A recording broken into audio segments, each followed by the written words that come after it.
মুখ্যমন্ত্রীর নির্দেশ অনুযায়ী গত বছর অর্থাৎ 2024-এর মাঝামাঝি সময় থেকে শুরু হয়েছিল উচ্ছেদ অভিযান। সেই অনুযায়ী বস্তি উচ্ছেদে নেমেছিল এডিডিএ। এই মোতাবেক দুর্গাপুরের সিটি সেন্টারে সোনাতরি বস্তিতে এডিডিএ 10 দিন আগে আগাম নোটিশ দিয়েছিল অন্যথায় সরে যাওয়ার জন্য। বুধবার এডিডিএর আধিকারিকেরা উচ্ছেদ করার উদ্দেশ্যে এলে ক্ষোভের মুখে পড়ে বস্তিবাসীদের। শুরু হয় বস্তিবাসীদের সাথে তাদের বচসা। রুখে দাঁড়ায় বস্তিবাসীরা। অগত্যা পিছিয়ে সরে আসতে হয় এডিডিএ কে। দুর্গাপুরের সিটি সেন্টারে সত্যজিৎ রায় সরণি অবরোধ করে তারা। 10 দিন আগে নোটিশ দেওয়া সত্ত্বেও বস্তিবাসীদের ক্ষোভ।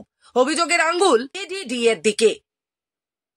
এডিডিএ তথা সর্বোপরি মুখ্যমন্ত্রীর নির্দেশকে রীতিমতো বুড়ো আঙ্গুল দেখিয়ে জবরদখল করে বসবাস করার জন্য তারা করলো এডিডিএরই আধিকারিকদের। ঘটনার পরিস্থিতি সামাল দিতে অবশেষে সেখানে উপস্থিত হয় সিটি সেন্টার ফাঁড়ি পুলিশ। তাহলে কি জারি থাকবে এই জবরদখল? মাননীয় মুখ্যমন্ত্রী মমতা বন্দ্যোপাধ্যায় বর্তমানে রাজ্যে বিভিন্ন প্রকল্প নিয়ে এসেছেন সমস্ত শ্রেণীর মানুষদের জন্য। অনেক রকম সুযোগ সুবিধাও তিনি দিয়েছেন সকলকে। সেখানে সুযোগ সুবিধা পাওয়ার পরেও মুখ্যমন্ত্রীর নির্দেশকে রীতিমতো অমান্য করে জারি থাকলো জবরদখল।